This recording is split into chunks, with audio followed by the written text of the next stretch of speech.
Dear student, मैं विद्यासागर और आप देख रहे हैं VSK विद्यासागर सिंह का चैनल। तो देखिए, ये वीडियो जो है आप लोग को क्लास 12वीं के आर्ट्स के जो विषय है आप लोगों का इतिहास यानी हिस्ट्री।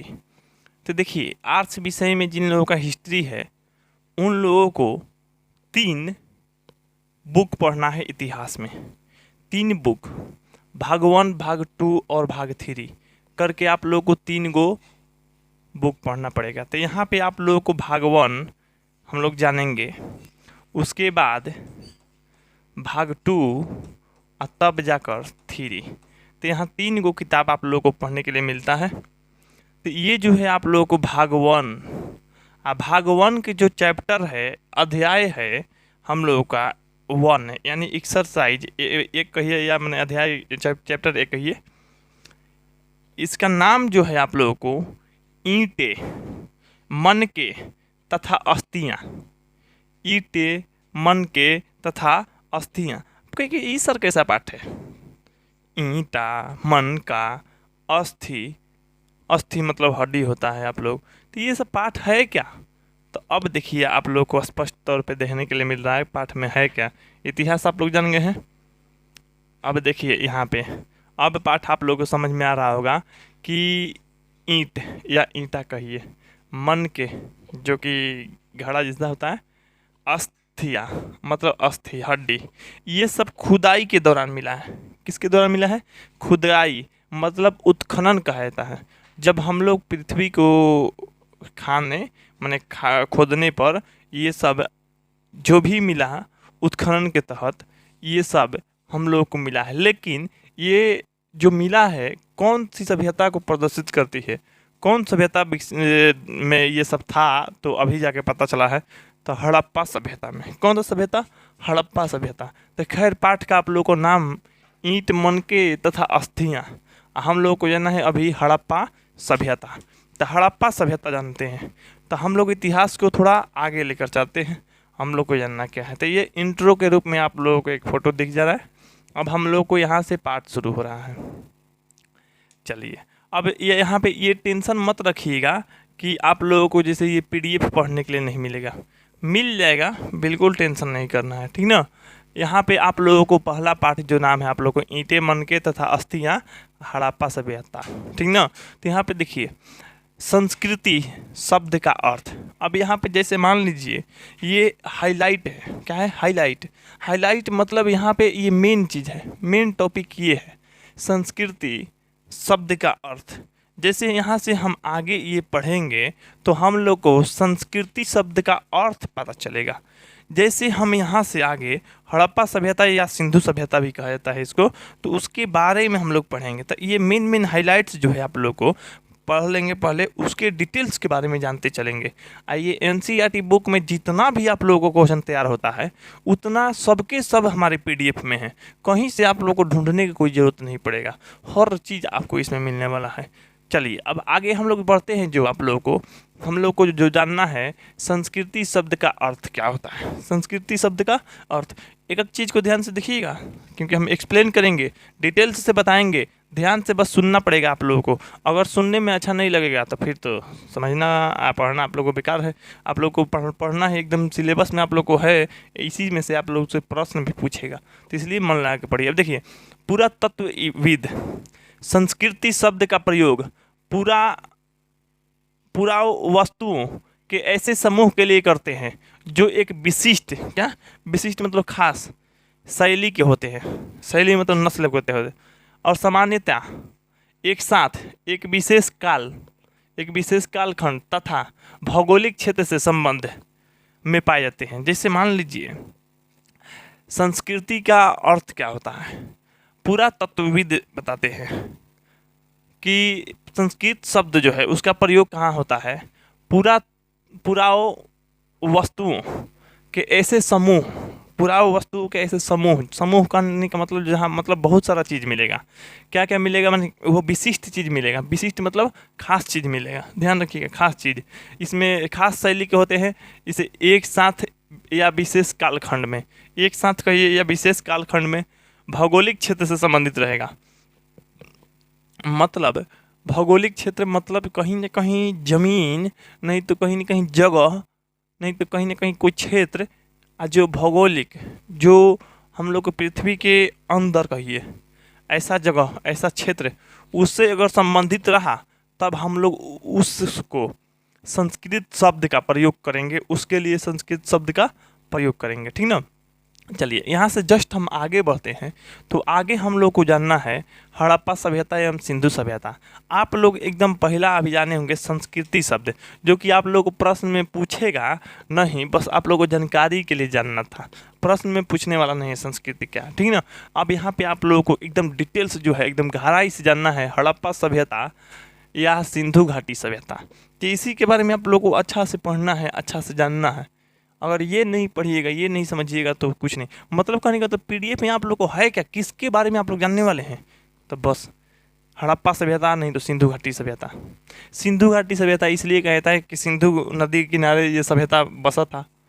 सभ्यता मतलब पहले ज़माने का एक ऐसा लोग, ऐसा समूह बसा था, गांव टोला मोहल्ला, मतलब ऐसा शहर बसा था कि वो बाद में चल के डूब गया, डूब गया तो उसका अस्तित्व मिट गया। अब बाद में जब उसकी खुदाई की गई तब इसका अस्तित्व को पता लगा, चाहे पता चला। तो ये एक सभ्यता है, ठीक ना। सभ्यता और संस्कृत लगभग एक ही चीज़ है, लगभग, ठीक ना। चलिए हड़प्पा सभ्यता या सिंधु घाटी सभ्यता पढ़ते हैं। प्राचीन भारत की, प्राचीन भारत मतलब पुरानी भारत, अभी जो है आधुनिक भारत, आधुनिक मतलब होता है नया, आधुनिक भारत मतलब नया, ठीक ना। और प्राचीन मतलब पुराना। तो आधुनिक भारत की पहली सभ्यता हड़प्पा सभ्यता कहलाती है। आप लोग को एक चीज़ यहाँ प्रश्न तैयार हो गया, जो कि आप लोग को याद भी हो गया। तो भारत की जो प्राचीन सभ्यता है या पहली सभ्यता है वो कौन सी सभ्यता है, तो वो है हड़प्पा सभ्यता, नहीं तो सिंधु घाटी सभ्यता। ये प्रश्न आप लोग को एग्जाम में कई बार दिया हुआ है कि भारत की सबसे पहली सभ्यता कौन सी है। तो भारत की सबसे पहली सभ्यता जो है आप लोगों को हड़प्पा सभ्यता है। कौन सा है, हड़प्पा सभ्यता। हालांकि हड़प्पा की जगह पे आप लोगों को ऑप्शन के तौर पे सिंधु घाटी सभ्यता भी दे सकता है, तो आप लोग को याद रखना चाहिए, ध्यान में रखना चाहिए, ठीक ना। यह संस्कृति की पहली बार हड़प्पा नामक स्थान पर खोजी गई। अब देखिए, जैसे मान लीजिए हड़प्पा सभ्यता का है नाम रख दिया गया, आखिर हड़प्पा सभ्यता का है, तो देखिए ये संस्कृति जो है, ये संस्कृति या सभ्यता है ना, वो पहली बार कहाँ से खोजा गया, तो हड़प्पा नामक गांव से खोजा गया। हड़प्पा नामक गांव को ये नहीं तो स्थान पर खोजा गया, ठीक ना। तो इसलिए हड़प्पा सभ्यता कहा गया, ठीक ना। तो यहाँ पे देखिए, इसलिए उसी के नाम पर इस संस्कृति का नाम रखा गया है हड़प्पा। पाकिस्तान के पंजाब प्रांत में मोंटगोमरी जिले के रावी नदी के बाएं तट पे स्थित है। रावी नदी जो पाकिस्तान के अंदर आता है वो उसके बाएं में स्थित है। किस जिले में, तो मोंटगोमरी, मोंटगोमरी पाकिस्तान में ही है। तो मोंटगोमरी जिले के रावी नदी के बाएं ओर, ठीक ना। अच्छा, आइए पाकिस्तान के पंजाब। अब कहिए सर हम पंजाब सुने हैं भारत में है, तो देखिए पंजाब का दो भागों में विभाजन हुआ। मतलब जैसे पूर्वी पंजाब और पश्चिमी पंजाब। पश्चिमी पंजाब जो उस साइड डोला है पाकिस्तान के अंदर चला गया, तो वही पाकिस्तान वाला पंजाब वाला मतलब समझिएगा आप लोग। तो पाकिस्तान के पंजाब यहाँ लिखा है ना जी, तो पाकिस्तान के पंजाब, यहाँ से आगे बढ़ते हैं। चलिए, यहाँ पाकिस्तान के पंजाब प्रांत में मोंटगोमरी जिले के रावी नदी के बाएँ तट पर स्थित है। अब ये प्रश्न आप लोग को एग्जाम में देगा कि नहीं देगा, लेकिन आप लोग के बुक से ही क्वेश्चन बन गया आप लोगों को कि जो हड़प्पा है कहाँ है, हड़प्पा कहाँ है। तो हड़प्पा है आप लोग को पाकिस्तान के पंजाब प्रांत में। यही आप लोग को देता है, ज़्यादा ऐसा नहीं है कि एकदम तो यूपीएससी का एग्जाम नहीं दे रहे हैं आप। अगर दे भी रहे हैं तो एनसीईआरटी का ये आप लोग को ये बनाया गया है, पीडीएफ जो बना है आप लोग को, मटेरियल बना है, स्टडी मटेरियल। तो आप लोग को यूपीएससी को देखते हुए आप लोग को, क्योंकि यूपीएससी क्या कहते हैं, एनसीईआरटी का पूरा सिलेबस आप लोग उसको देता है। एनसीईआरटी का एक एक चीज़ हम बता रहे हैं, तो एक एक चीज़ आप लोग के लिए देगा, एक एक चीज़ आप लोग के लिए फ़ायदेमंद है। तो यहाँ पे देखिए पाकिस्तान के में मतलब पंजाब जो प्रांत है, इसे कह देगा आप लोग को हड़प्पा कहाँ पे है स्थित है, तो पाकिस्तान के पंजाब प्रांत में, पाकिस्तान के पंजाब प्रांत में। तो इस तरह से ऑप्शन दे देगा आप लोग को। तो हड़प्पा कहाँ स्थित है, तो पाकिस्तान के पंजाब प्रांत में, ठीक ना। अच्छा, जिला का अगर बात कर दे तो मोंटगोमरी जिले में है ना। रावी नदी के तट के मतलब बाएं तट पे है, ये बात भी याद रखिएगा। तो खैर इधर जो है बहुत डिटेल्स हो गया, इधर का प्रश्न नहीं पूछता है, प्रश्न आप लोग को इधर ही पूछेगा, पंजाब प्रांत में। हड़प्पा कहाँ स्थित है? तो पंजाब प्रांत में, नहीं तो पाकिस्तान के पंजाब प्रांत में।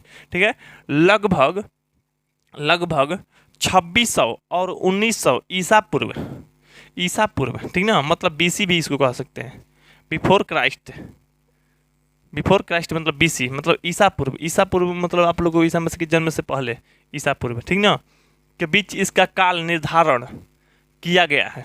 मतलब निर्धारण किया गया है मतलब फिक्स नहीं है, कोई जानता नहीं है कब के है, नहीं, इसको निर्धारित किया गया है या माना गया है कि ये सभ्यता जो होगा ईसा मसीह, जैसे मान लीजिए हम लोगों को अभी जो जन्म से मतलब ये जो है एडी कहता है, तो आप लोग को अभी मान लीजिए 2023 है, तो 2023 तो कभी ना कभी एक से शुरू हुआ होगा ना जी, तो एक से शुरू हुआ, तो एक से शुरू होते होते चला गया 2023 तक, तो 2023 साल इधर, अब इससे इधर पीछे चले जाइए, माने ईसा पूर्व माने ईसा मसीह के जन्म के पहले या मतलब पूर्व कहिए है ना, तो पूर्व कितना पूर्व? तो 2600 से 1900, यानी कहने का मतलब कितना साल हो गया जी? तो ये तो 2600 और ये 2000 जोड़ लीजिए, लगभग आप लोग कहेगा 4600 वर्ष के आसपास ये सभ्यता है।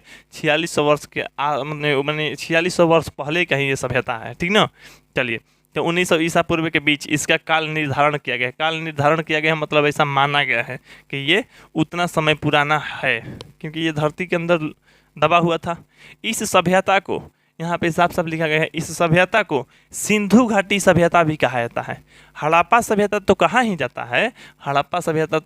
जाता है, आप लोगों को, लेकिन इसको सिंधु घाटी सभ्यता भी कहा जाता है। क्या कहा जाता है? सिंधु घाटी सभ्यता कहा जाता है। तो हड़प्पा सभ्यता या सिंधु घाटी सभ्यता एक ही है, ठीक ना। आगे बढ़ते हैं आप लोगों को।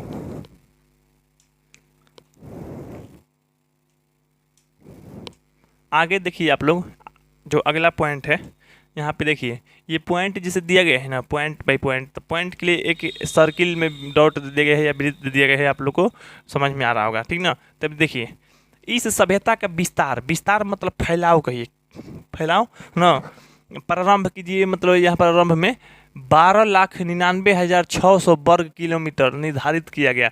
वर्ग किलोमीटर मतलब किलोमीटर स्क्वायर, आप लोगों को पता है ना, क्षेत्रफल का मतलब किलोमीटर स्क्वायर होता है। कोई भी चीज़ क्षेत्र का क्षेत्रफल ही ना बताया जाएगा जी, तो इतना दूर में फैला हुआ है, तो विस्तार जो है मतलब फैला हुआ है कितना मतलब क्षेत्रफल में, तो 12,99,000, 99 कह रहा है ना, 600 400 न कम है, तो आप लोग लगभग 13 लाख के आसपास आंकड़ा याद रखिएगा मन में।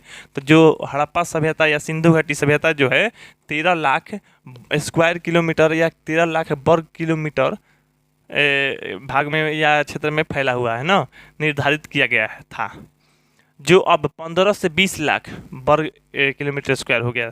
खैर ये मतलब शुरुआत में मैंने प्रारंभ में मैंने इतना खोजा गया, तो बाद में इसका विस्तार तो कहीं पे और इसे मान लीजिए कुछ न कुछ सांचे मिलता गया या कुछ न कुछ अस्तित्व मिलता गया, तो इस तरह से लोगों को लगा कि इसका फैलाव थोड़ा सा अधिक ही है, और बाद में जाके निर्धारित किया गया 15 से 20 लाख वर्ग किलोमीटर, ठीक ना, उसके आसपास संभावित है। ये संभावना ही है, फिक्स थोड़े है कि बिहार इतना दूर में है, इतना क्षेत्रफल में है।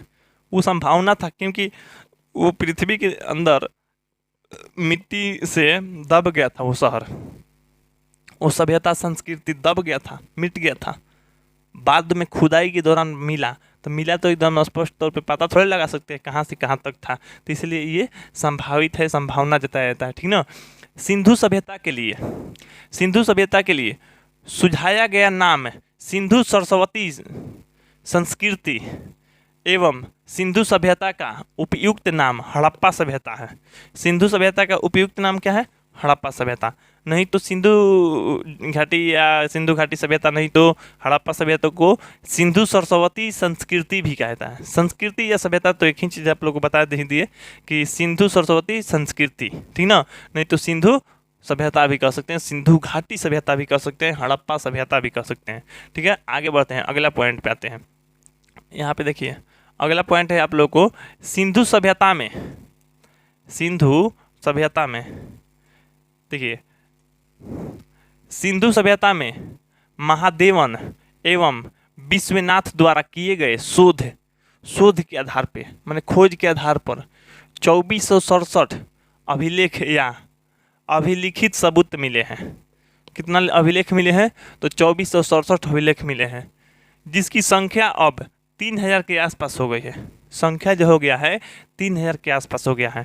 तो अब कहा जाएगा, जैसे मतलब कि आप लोगों से, कि जो सिंधु घाटी सभ्यता है, महादेवन एवं विश्वनाथ द्वारा जो शोध किया गया है, उसके आधार पे कितना अभिलेख मिला है, या हमने कितना ऐसे अभिलेख की संख्या क्या है? तो वो संख्या है अब 3000 के आसपास। संख्या क्या है? 3000 के आसपास। 3000 के आसपास अभिलेख मिला हुआ है। ठीक ना, आगे बढ़ते हैं। आगे यहाँ पे बढ़ते हैं आप लोगों को हड़प्पा संस्कृति काल या सिंधु घाटी सभ्यता। जैसे देखिए, काल मतलब आप लोगों को समय जानना है कि ये कब का बात है। जैसे अभी तो हम लोगों को पढ़ने के लिए मिल रहा है इसका इतिहास, तो इतिहास पढ़ने के लिए मिल रहा है, तो पृथ्वी के ये अंदर दबा हुआ संस्कृति या सभ्यता था, शहर था, तो इसका हम लोग जो पढ़ रहे हैं, तो इसका काल क्या है, मतलब समय क्या है, कब का ये है सभ्यता, कितना वर्ष पहले का सभ्यता है। सुनिए, 2600 से 1900 ईसा पूर्व। तो कहिए ना कि सर बताइए आप, जैसे मान लीजिए 2013 से 2016 हम लोग ऐसे कहते हैं, तो शुरू में कम रहता है, बाद में जाके अधिक होता है, तो ये अब का है, ठीक ना। लेकिन ये बीसी में है, यानी कहने का मतलब बीसी का मतलब ये हो गया आप लोगों को कि ईसा पूर्व है। ईसा मसीह के जन्म से पहले, तो कब 100 बरस पहले, 2600 बरस पहले से 1900 बरस पहले, मतलब शुरुआत में इसमें अधिक रहेगा, बाद में जाके कम होगा। इसमें शुरुआत में कम रहेगा, बाद में अधिक होगा। तो ये तो असली अभी जो चल रहा है काल इस तरह का है। लेकिन जो पहले ईसा मसीह के जन्म या ईसा पूर्व वाला काल में शुरुआत में अधिक रहता है और बाद में कम, मतलब यही साल बड़ा है इससे, ठीक ना। यानी कहने का मतलब जो वर्ष है या काल जो है 2600 से 1900 ईसा पूर्व, ठीक ना। ये चीज़ आप लोग याद रखिएगा। हड़प्पा संस्कृति के भाग या चरण, मतलब भाग या चरण क्या है, तो ये चीज़ आप लोग, तो जैसे ये क्वेश्चन आप लोग को बन गया कि हड़प्पा काल नहीं तो हड़प्पा सभ्यता या सिंधु घाटी सभ्यता का काल क्या था, मतलब ये कब का सभ्यता था। तो ये सभ्यता इतना पुराना था, आप लोग कह सकते हैं। यही ऑप्शन में इसी तरह से आप लोग को देगा भी। एक एक क्वेश्चन आप लोग से नहीं छूटेगा, हर क्वेश्चन को आप लोग को डिटेल से बता रहे हैं, ठीक ना। आप लोग को कॉपी में नोट्स कर लेना चाहिए, नहीं तो मेरा द्वारा पीडीएफ ले लेना चाहिए आप लोग को। हम बताएंगे कैसे आप लोग को पीडीएफ मिलेगा पढ़ने के लिए। चलिए, तो यहाँ पे हड़प्पा संस्कृति या हड़प्पा सभ्यता के भाग पढ़ना है या चरण, ठीक ना। तो कितने भाग हैं, तो पहले हड़प्पा सभ्यता पढ़ने से पहले हम लोग जैसे मान लीजिए पढ़ेंगे ना जी, तो हड़प्पा सभ्यता कैसे चरण में, किस चरण में पढ़ेंगे, कैसे इलेक्शन होता है ना आप लोगों को, तो कई चरणों में होता है।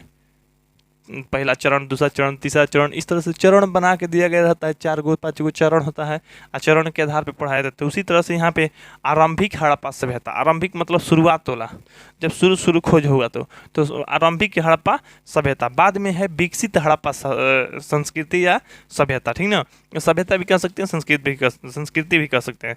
यहाँ पे देखिए, प्रवृत्ति हड़प्पा संस्कृति नहीं तो सभ्यता, ठीक ना। चलिए, तो ये चीज़ आप लोगों को हो गया।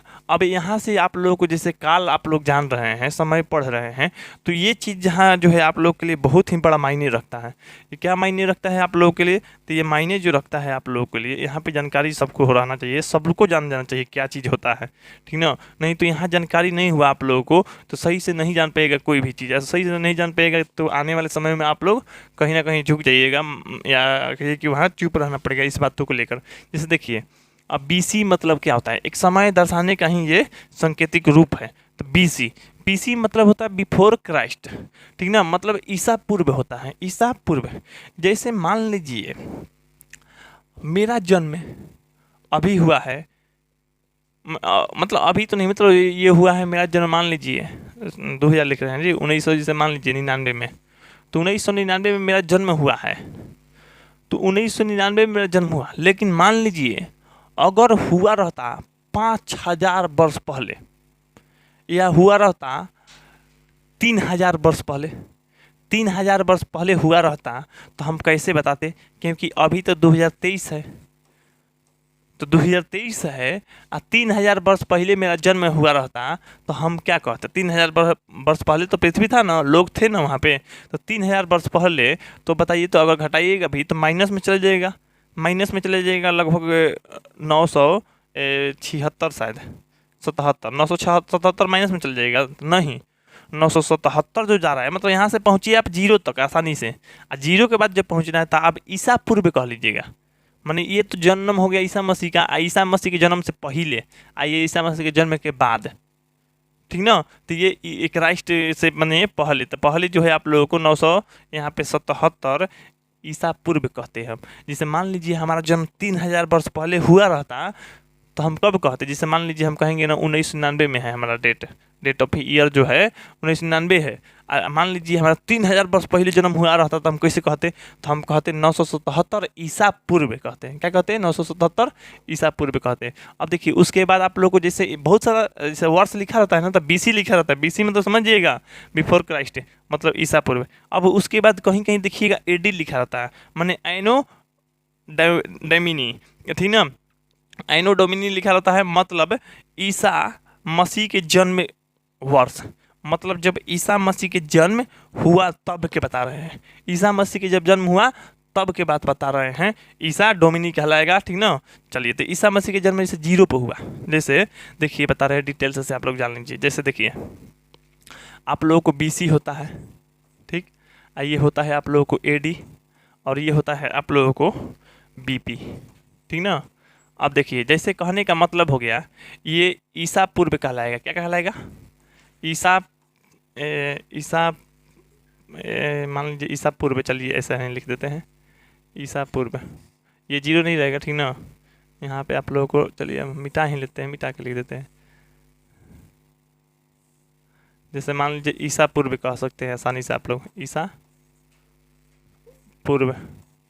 अब ईसो को कह सकते हैं ईसा मसीह के जन्म वर्ष, ईसा मसीह के, ईसा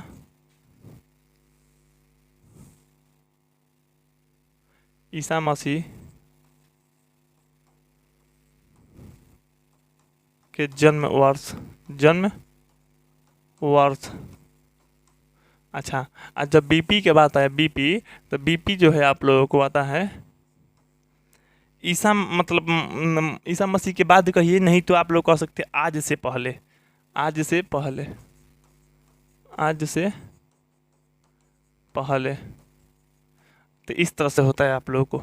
जैसे मान लीजिए ईसा मसीह का जन्म हुआ जीरो पे, जब से होता है जीरो माना जाता है। अभी जो है आप लोगों को 2023 हुआ है, ठीक ना, अभी का जो समय है। मान लीजिए जैसे कहा जाता है गौतम बुद्ध का जन्म कब हुआ? तो 2500 ईसा पूर्व, 2500 ईसा पूर्व, यहाँ 2500 ईसा पूर्व, ईसा पूर्व, मतलब या ऐसे इंग्लिश में लिख दिया जाता है BC, 2500 BC भी कह सकता है ना। तो 2500 BC यानी 2500 ईसा पूर्व, माने जीरो से 2500 वर्ष पहले ही, जब ईसा मसीह के जन्म नहीं हुआ था तो 2500 वर्ष पहले ही, 2500 बड़ा है गौतम बुद्ध, ठीक ना, ईसा मसीह से। अब उसके बाद भी अभी ईसा मसीह के जन्म के बाद कितना साल हो गया है? तो 2023 साल हो गया है। तो गौतम बुद्ध के जन्मदिन कितना साल हो गया है जन्म लिए हुए? तो उनका जन्म जैसे मान लीजिए 2500, आइए जोड़ दीजिए, तो ये जोड़िएगा तब लोग 2 3 हो जाएगा, ये हो जाएगा आप लोगों को 5, ये हो जाएगा 4, मतलब 4500 वर्ष के आसपास। आप लोग को 2563 ईसा पूर्व होता है, शायद 2563 होता है ये। तो और भी जोड़िएगा तो आगे और भी बढ़ जाएगा। तो चलिए हम लोग जोड़ के कुछ करना नहीं है, अभी बस समझना था हम लोग को, मतलब BC क्या होता है, ठीक ना, BC क्या होता है, AD क्या होता है, और AP क्या होता है, मतलब BP क्या होता है, BP मतलब बिफोर प्रेजेंट, मतलब आज से पहले, ठीक ना। चलिए आगे बढ़ते हैं। यहाँ पे आप लोग ये समय को दर्शाने वाला सीमा है, खैर आप लोग को जान गए, यहाँ पे लिख दिया गया है, लिखा गया है, तो आप लोग को आसानी होने के लिए ही लिखा गया है, आसानी से समझने के लिए ही लिखा गया है। खैर इसमें ज़्यादा किताब से लेना देना मतलब नहीं है वो तीनों के लिए। लेकिन अब आते हैं जो आप लोग को यहाँ पे जानते हैं हड़प्पा सभ्यता की खोज, मतलब हड़प्पा सभ्यता की खोज कब हुआ, चाहे कैसे हुआ। देखिए नोट, हड़प्पा सभ्यता की खोज 1921 से 22 में हुआ, यानी आज से 102 बरस पहले, अभी 2023 चल रहा है ना, तो आज से 102 वर्ष पहले में दयाराम साहनी कि किसने किया? दयाराम साहनी, राखल दास बनर्जी और सर जॉन मार्शल के नेतृत्व में हुआ। यही लोग मतलब हड़प्पा सभ्यता की खोज करवाए। ये चीज़ याद रहना चाहिए, एकदम जुबान पे याद रहना चाहिए। किताब में तो कन्फर्म रूप से देता है आप लोग को। तो हड़प्पा सभ्यता की खोज किसने करवाया? तो दयाराम साहनी, राखल दास बनर्जी और sir John Marshall. Sir John Marshall. तो आप लोग को याद रहना चाहिए हड़प्पा सभ्यता की जो खोज हुआ था 1921 से 22 में हुआ, ठीक है। लेकिन 1921 भी याद रखिएगा तो कोई दिक्कत नहीं है, 1921 भी आप लोग याद रख सकते हैं, कोई दिक्कत ना। अब कहेगा हड़प्पा सभ्यता की खोज किसने किया? तो देखिए 3 लोग मिलके किए थे, ठीक ना। तो पहला नाम अगर आता है आप लोग को दयाराम साहनी, बाद में आएगा आप लोग को पढ़ने। तो इसे मान लीजिए आप लोग को ऐसे आप लोग को जैसे बहुत सारा इसमें हड़प्पा सभ्यता में बहुत सारा चीज़ें खोजा गया, बहुत सारा चीज़, जैसे मोहनजोदड़ो शहर खोजा गया। तो उसका खोज किसने किया था? अलग अलग लोगों ने किया, लेकिन ये पूरा का पूरा सभ्यता का बात अगर कीजिएगा तो तीनों लोग मिलके खोजे हैं। तो पहला नाम आता है दयाराम साहनी का, फिर राखल दास बनर्जी का, फिर आता है सर जॉन मार्शल का, ठीक ना। तो लेकिन 2 लोग भारतीय थे, ये 2 लोग क्या थे? भारतीय थे। और सर जॉन मार्शल जो है ये विदेशी थे। सर जॉन मार्शल विदेशी थे, ठीक ना। चलिए यहाँ पे देखिए 1856 में जब कराची, पाकिस्तान में है आप लोग को, कराची और लाहौर के बाद पहली बार रेलवे लाइन का निर्माण किया जा रहा था, तो उत्खनन मतलब खनाई होता है ना, खुदाई। तो खुदाई कार्य के दौरान अचानक हड़प्पा पुरास्थल मिला। हड़प्पा पुरास्थल मिला मतलब इसे खोदने के बाद जब खुदाई हो रहा था तो हड़प्पा काल का जो भी पहले पुराने ज़माने का कुछ सामान था जो पुरास्थल कहा जाता है, तो वो चीज़ मिला, माने पूरा स्थल मिला, है ना। यह स्थान आधुनिक समय माने आज के, आधुनिक मतलब आज के, यानी आज के ज़माने में पाकिस्तान में है। जो वहाँ पे मतलब जहाँ पे मिला था, जहाँ पे ये लाहौर में मिला, जैसे मान लीजिए आप लोगों को कराची और लाहौर के बीच में पहली रेल लाइन मतलब किया जा रहा था। तब मतलब पहली बार रेल लाइन बिछाया जा रहा था 1856 में। ऐसे भारत में पूछिएगा तो 1834 में रेल लाइन बिछ गया था। मुंबई से ठाणे मतलब नहीं रेल चलाया गया था, ठीक ना, 1934 में आप लोगों को मुंबई से ठाणे 34 किलोमीटर की दूरी है, चलाया गया था आप लोगों को। तो यहाँ पे आप लोग को 1800 जैसे कराची और लाहौर के बीच में पहला बार रेल लाइन बन रहा था 1856 में। तो उस समय ऐसे रेल लाइन बन रहा था तो उत्खनन हो रहा था। उत्खनन में खुदाई का काम हो रहा था। तो खुदाई हो रहा था, जैसे मान लीजिए आज ना जेसीबी है, पहले लोग मतलब कुदाल और फावड़ा से खानते थे। तो खानते खानते खोदते खोदते ईंटा मिलने लगा। तो लोग ईंटा मिलने लगा ज़मीन के अंदर, तो बहुत भावुक हुआ पहले ज़माना के। अभी तो मान लीजिए अभी ना ईंटा के घर नए नए मिल रहा है, पहले ईंट के घर भी नहीं होता था, पहले मिट्टी के घर होता था। लेकिन उन लोगों को ईंटा का मिल रहा था, अजीब थोड़ा उन लोगों को लगा, नहीं लगेगा जी? जैसे मान लीजिए हमारा मिट्टी के घर है, सबका मिट्टी के घर है, पूरा ज़माना में आप कहीं भी चले जाइए मिट्टी के घर है। कब? 1921 की बात या 1856 की बात बता रहे हैं उस समय। तो उस समय के ज़माना जब था सबका मिट्टी के मिल रहा है। लेकिन जब ज़मीन हम लोग खोदें खोदने के बाद 20 मीटर नीचे तक खोदें, खुदाई किए, तो वहाँ से ईंटा मिल रहा है। ईंटा खान रहे तो और ईंटा मिल रहा है, और ईंटा मिल रहा है, और ईंटा मिल रहा है। तो ज़मीन के अंदर कौन घर है का जी? तभी ना ईंटा मिल रहा है। तो ज़मीन के अंदर घर था, पूरा का पूरा सभ्यता मिला। मतलब केवल घर ही नहीं, पूरा एक शहर मिला। पूरा उन लोग का महल, गली मोहल्ला, स्नानागार, मूर्ति, कंकाल मतलब अस्थि वगैरह, ये सब बहुत सारा चीज़ मिला। जैसे वहाँ पे एक चीज़ जैसे खासियत है, वहाँ पे लोग मतलब जैसे कंकाल मिलता था ना, तो उन लोग जो था तो दक्षिण दिशा में सिर करके दफनाया जा रहा था। तो उस ऐसा कंकाल भी मिला है। बहुत सारा सिक्का, बहुत सारा धातु, बहुत सारा चित्र मिला। तो ये सब भी आप लोग को आगे आने वाले में बताएंगे। तो यहाँ पे अभी तो शुरुआत तो करते हैं। तो देखिए आगे बढ़ते हैं यहाँ पे आप लोग। तो अभी जो ये जहाँ पे मतलब खुदाई द्वारा मिला गया था, तो अभी समय जो है पाकिस्तान में है ना। माने अभी वो जगह कहाँ है? तो पाकिस्तान में है। उन कर्मचारियों ने इसे खंडहर समझ लिया। खंडहर मतलब जैसे नहीं होता है राजा महाराजा या किसी का किला या घर जो खंडहर में बदल जाता है, ढह जाता है, ढिमला जाता है, गिर जाता है, धीरे धीरे मतलब वो जल हो जाता है, जल होकर गिर जाता है। तो लोग खंडहर, तो खंडहर समझ लिया। और यहाँ की हजारों ईंट क्या हजारों ईंट उखाड़ कर यहाँ से ले गए और ईंटों का इस्तेमाल रेलवे लाइन बिछाने में किया गया। मान लीजिए जहाँ मिट्टी का उपयोग गट्टी किया जा रहा था, ईंट मिल गया तो ईंट तो थोड़ा आसानी हो गया, ईंट मिल गया तो हजारों ईंट, हजारों क्या एक ट्रैक्टर, अरे आज की ना एक ट्रैक्टर कह सकते हैं, बहुत ही ईंट मिला, बहुत ईंट। आप लोग के लिए एनिमेशन वीडियो मिलेगा ऐप पे, आप लोग को इसको दिखाएंगे आप लोग को। हजारों ईंट मिला, लेकिन अब यह नहीं जान सके कि मैंने अब तक ये नहीं जान सके थे कि यहाँ कोई सभ्यता थी। अभी तक ये नहीं पता चला था कि सभ्यता था, कोई ना कोई संस्कृति था, पुराना जमाना था। एक तरह से एक पूरा मैंने एक तरह से पूरा शहर की तरफ बसा हुआ एक मैंने जो शहर के जैसा सभ्यता संस्कृति जो था, जमाना था, पूरा पूरा पूरा इसमें संसार था, एक तरह से कह सकते हैं। यहाँ पे आगे बढ़ते हैं आप लोगों के लिए। एक दुनिया था ये जो मिट्टी के अंदर दफन हो गया था, इसलिए कह रहा है यहाँ कोई सभ्यता था, इस चीज़ का पता भी नहीं चल पाया था। उस समय जॉन बर्टन और विलियम बर्टन दोनों ने एक महत्वपूर्ण सभ्यता होने का संकेत दिया, महत्वपूर्ण सभ्यता होने का संकेत दिया। अरे महाराज वो लोग का, हम रहते उस समय खुदाई में तो हम भी कहते थे ना कि ये एक सभ्यता है, संस्कृति है। पुराने ज़माने में यहाँ लोग घर बना के रहता था, कभी न कभी बाढ़ या कोई ना कोई प्रलय आया तो वहाँ पे रेत या बालू आके पूरा जमा हो गया, मिट्टी बालू से मतलब जैसे बाढ़ आया, बाढ़ में इतना बालू बह गया तो वो शहर पूरा दब गया नीचे, मिट्टी के नीचे, और तब ऊपर मिट्टी उट्टी हो गया इस तरह से। तो अंदर में खुदाई हो रहा है ना, तो सब खुदाई के दौरान मिल रहा है, खोदने के बाद निकल रहा है धरती के अंदर से। तो कोई बता देता है सभ्यता रहा, तो ये आप लोगों को जॉन बर्टन और विलियम बर्टन दोनों क्या बताएं कि ये एक सभ्यता है, सभ्यता की ओर वो संकेत किए, तो ये एक सभ्यता है, संकेत दिया। लेकिन फिर भी कोई उत्खनन नहीं किया गया, माने ये नहीं है कि चलिए सभ्यता है तो इसको खुदाई करके देखते हैं और अंदर क्या मिलता है, खोदने के बाद और अंदर क्या मिलता है, वो क्या चीज़ है, उससे क्या होता था, क्या जमाना था, कैसा रीति रिवाज था, कैसा यहाँ का माहौल, दुनिया, जगह, संस्कृति, पूजा पाठ, कैसा लोग रहता था, कैसा गली था, कैसा नली था इन लोग का, कैसा छत घर जो भी था स्नान करने के लिए, हर चीज़ आप लोग को वो माने ये चीज़ उत्खनन उस समय नहीं किया गया। नहीं तो ये तो मान लीजिए आप लोग को लगभग रेलवे लाइन तो आप लोग 1856 में ही बिछ रहा था, आप लोग को पता है ना, लेकिन फिर भी उस समय ज़्यादा कुछ हुआ नहीं। तो यहाँ पे आप लोग चलिए दूसरा जो पॉइंट है आप लोग को यहाँ पे देखते हैं, 1856 में नहीं हुआ तो यहाँ पे अब 1920 वाला समय आ गया। तो यहाँ पे देखिए 1920 से 21 में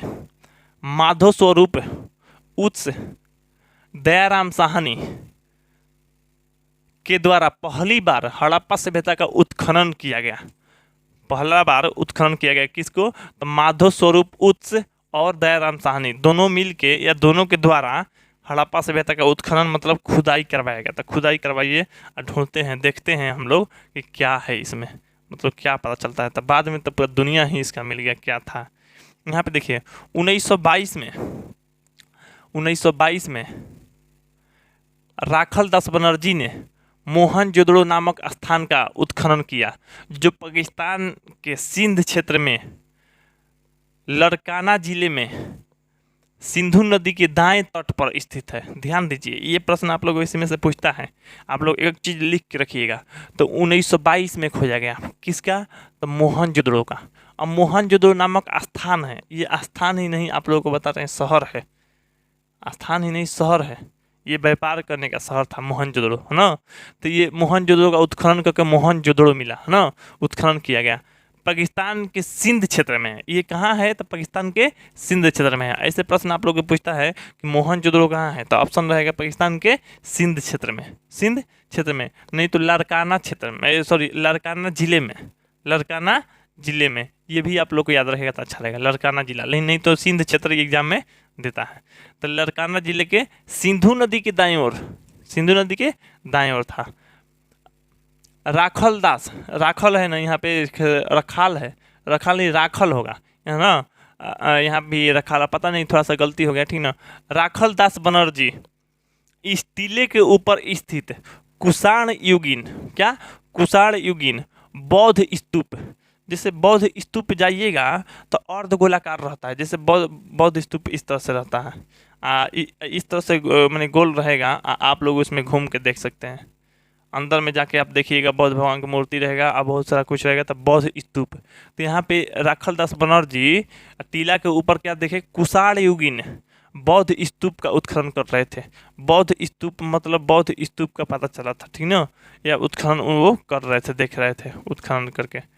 चलिए आगे देखते हैं। यहाँ पे आप लोग को नोट, मोहनजोदड़ो का शाब्दिक अर्थ, मतलब मोहनजोदड़ो तो हम लोग सुने हैं, आप सभी भी सुने हैं।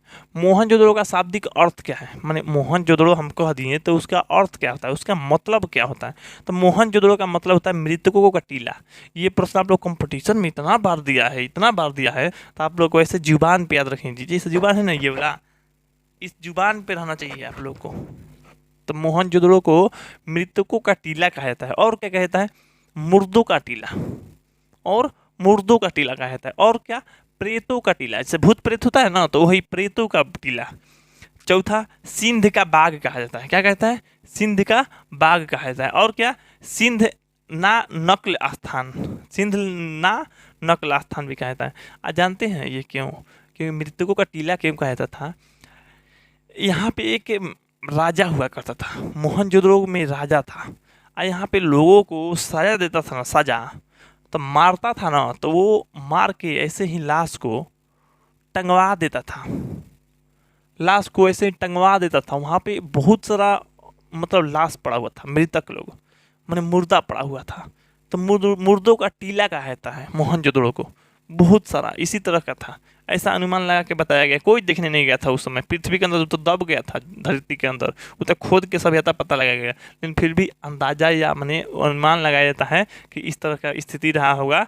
माने वहाँ पे सबसे ज़्यादा प्रेत नहीं, माने वो मुर्दा मिला, माने वो लोग का 100 मिल रहा था, अस्थि उस्थि से कंकाल वंकाल मिल रहा था, ठीक ना। 100 मत कहिए, कंकाल कहिए। तो मृतकों का टीला इसलिए कहता है, ठीक ना, या मुर्दों का टीला। आप लोग आसानी से समझ गए होंगे। ये 2 प्रश्न आप लोग को बहुत भर भर के देता है एग्जाम में, ठीक ना। आगे देखिए यहाँ पे आप लोग को, आगे यहाँ पे देखते हैं। इन दोनों उत्खनन के बाद सन 1924 में, जिससे उत्खनन जो हुआ आप लोग को सबसे पहले 1921 और 22 में आप लोग को राखल दास बनर्जी क्या मोहनजोदड़ो का खोज कर दिए आप लोग को 1922 में। लेकिन 1922 के बाद जो उत्खनन हुआ 1924 में हुआ। कब हुआ, 1924 से 2 साल बाद हुआ। भारतीय पुरातत्वविद सर्वेक्षण के director general sir John Marshall ने पूरे विश्व के सामने, अच्छा हम लोग को पता है ना कि 1924 में हम लोग गुलाम थे अंग्रेजों का, ये भी तो आप लोगों को पता होना चाहिए। तो उस समय क्या थे, भारतीय पुरातत्वविद सर्वेक्षण थे, मतलब भारतीय पुरातत्वविद मैंने जो पृथ्वी के अंदर खुदाई करके प्राप्त किया है उसके सर्वेक्षण के लिए डायरेक्टर थे, वो विदेशी थे, जनरल सर जॉन मार्शल थे, ठीक ना। तो पूरे विश्व के सामने एक नई सभ्यता की खोज की, धारणा की। तो नया हम लोग सभ्यता ढूंढ लिए हैं, नया माने जमाना ढूंढ लिए हैं, दुनिया ढूंढ लिए, संस्कृति ढूंढ लिए हैं, वो इस तरह से घोषणा किए है ना, मतलब बताएं, अपील किए। सर जॉन मार्शल ने लंदन वीकली नामक पत्रिका में इसे सिंधु सभ्यता नाम दिया। अब देखिए कहा जाएगा कि सिंधु सभ्यता नाम किसने दिया। सिंधु सभ्यता नाम जो है वो दिए थे sir John Marshall, sir John Marshall दिए थे। किस पत्रिका में, तब लंदन वीकली नामक पत्रिका, लंदन वीकली नामक पत्रिका में ये बताएं कि ये जान रहा है हड़प्पा सभ्यता तो है ही, लेकिन सिंधु सभ्यता भी है, सिंधु सभ्यता का नाम दिए, ठीक ना। आगे बढ़ते हैं हम आप लोग को आगे बढ़ते हैं। हड़प्पा सभ्यता को सिंधु घाटी सभ्यता क्यों कहता है। अब यहाँ पे ये चीज़ आप लोगों को लास्ट टॉपिक है इस वीडियो का, इस क्लास का आप लोगों को लास्ट है। इसके आगे आप लोगों को अगले वीडियो में अगले क्लास में मिलेगा, ठीक ना। अब यहाँ पे देखिए, क्योंकि यहाँ पे आप लोगों को रात का 12 बज चुका है, 12 बजे के बाद हम वीडियो रिकॉर्ड नहीं कर सकते हैं, क्योंकि हमको भी सोना है, सुबह से ही क्लास है, आप लोगों को दिन भर क्लास चलता है। तो खैर हमको टाइम नहीं मिल पाता है या कम टाइम मिलता है, थोड़ा बहुत तो इसलिए रात का ही वीडियो रिकॉर्ड होता है। तो चलिए आप लोग को ये आप लोग को लास्ट टॉपिक की लेते हैं। हड़प्पा जो भी है यहाँ पे आप लोग को आगे भी मिलेगा ना।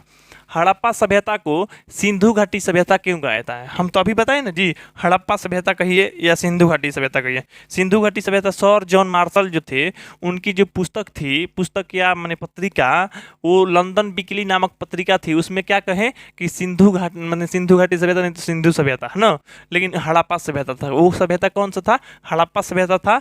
बाद में उसको कह दिए सर जॉन मार्शल सिंधु घाटी सभ्यता। लेकिन क्यों कहा दिया जाता है? आखिर हड़प्पा सभ्यता को ही सिंधु घाटी सभ्यता ये भी कह दिए सर जॉन मार्शल, तो क्यों कह दिया? आखिर कुछ तो कारण होगा। तो उसका आंसर हम लोग जानते हैं। आंसर देखिए यहाँ पे आप लोग के लिए है।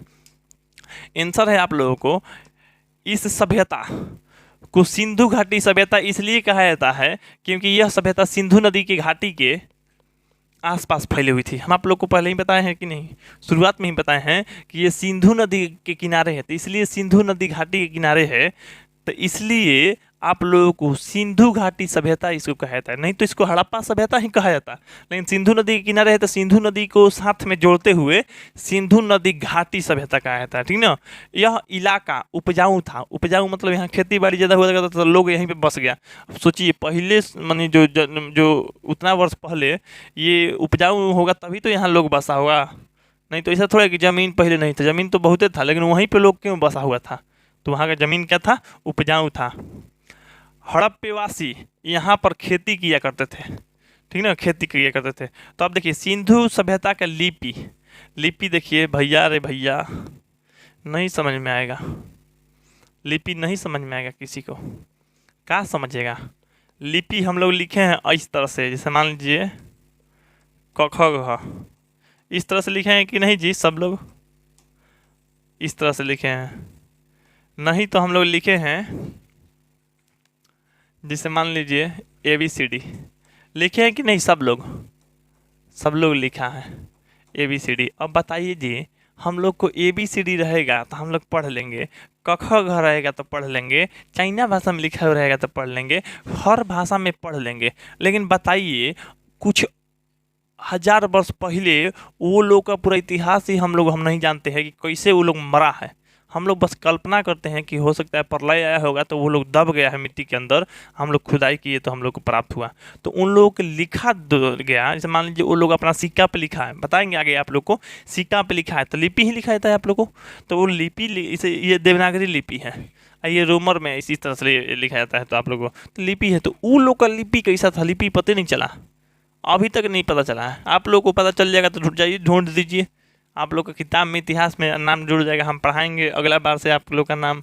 किसी को लिपि नहीं पता चल रहा है तो वो लोग लिखा क्या है, सिक्का पे लिखा क्या है? वो लोग अपना अलग अलग भाषा इस तरह से यूज कर लेता था, ऐसे ऐसे ऐसे ले ऐसे ऐसे करके लिखा हुआ है लिपि में, जस्ट ऐसे ही लिखा है।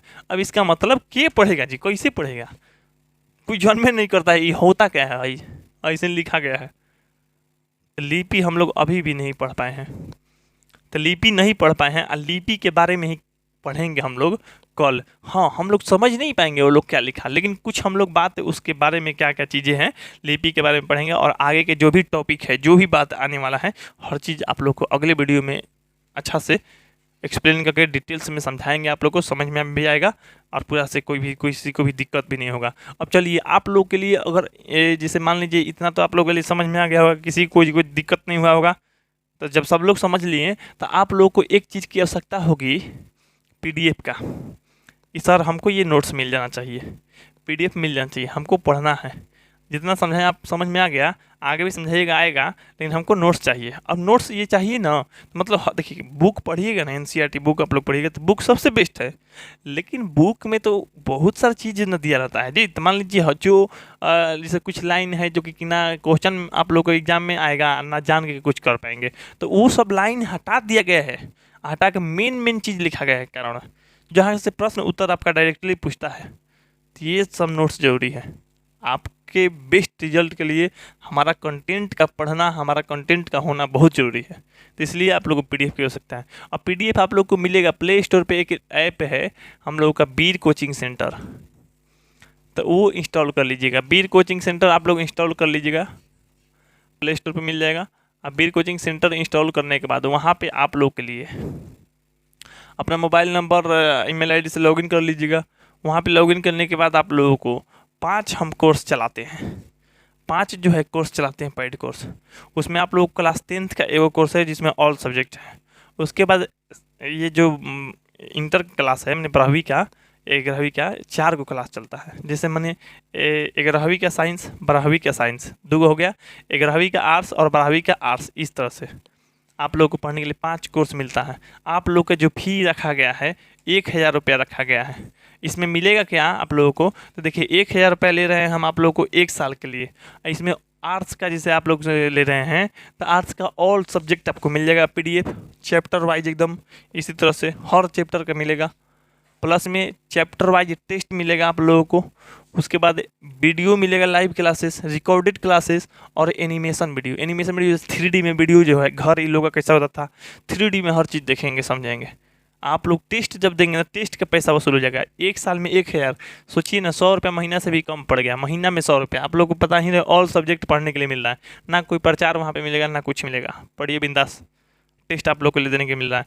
तो बेस्ट रिजल्ट के लिए ये चीज़ आप लोग को ज़रूरी है। तो थोड़ा सा इसमें आप लोग ऐप को इंस्टॉल कर लीजिए। और हाँ, ये चीज़ है आप लोग को कि जैसे मेरे नंबर पे कांटेक्ट करना है तो मेरा नंबर है आप लोग 8340453964। तो इस नंबर पे आप लोग कांटेक्ट कर सकते हैं व्हाट्सएप से, ठीक ना। अपना नाम और जिला का नाम भेज सकते हैं और आप लोग कोशिश कीजिए कि कोर्स को परचेस करें, कोर्स को ज्वाइन कर लें और कोर्स में आप लोग पढ़ाई स्टार्ट करें। ये नहीं है कि हम आप लोग के लिए फंसा रहे हैं, 1000 रुपये का कोर्स बेच रहे हैं, कंटेंट मिल रहा है आप लोग को, अच्छा रिजल्ट देते हैं अच्छा हर साल। ये भी आप लोग को लगता है एक टीचर ऑल सब्जेक्ट पढ़ा देंगे, तो ऐसा नहीं है। हर सब्जेक्ट का टीचर अलग अलग है। इंग्लिश के टीचर आप लोग के लिए इतना मस्त है कि एक भी चीज़ नहीं छोड़ सकते हैं, आपको हर चीज़ समझा के रहेंगे। जैसे साइंस का इंग्लिश लोग पढ़ता है, वही टीचर आप लोग को आर्ट्स का भी इंग्लिश पढ़ाएंगे। सेम आप लोग को हर चीज़ पढ़ने के लिए मिल सकता है। तो इसमें हर चीज़ मिल सकता है आप लोग को। ऐसे डिस्क्रिप्शन बॉक्स में लिंक दिए हैं, प्ले स्टोर से इंस्टॉल कर लीजिएगा, नहीं तो ये तो नंबर ही काफ़ी है आप लोग के लिए कॉन्टैक्ट के लिए। तो चलिए आप लोग को हम मिलते हैं इसके अगले वीडियो में, यानी अगले क्लास में। बस आप लोग कोशिश यही कीजिएगा, चैनल को सब्सक्राइब और वीडियो को शेयर कर लीजिएगा, वीडियो को लाइक भी कर लीजिएगा। और हाँ, आपसे रिक्वेस्ट है, अगर व्हाट्सएप ग्रुप को ज्वाइन करना है, टेलीग्राम को ज्वाइन करना है, तो आप लोग को लिंक डिस्क्रिप्शन बॉक्स में हम दे दिए हैं, वहाँ से ज्वाइन कर सकते हैं। ठीक है, हम मिलते हैं अगले क्लास में। तब तक के लिए जय हिंद, जय भारत, वंदे मातरम।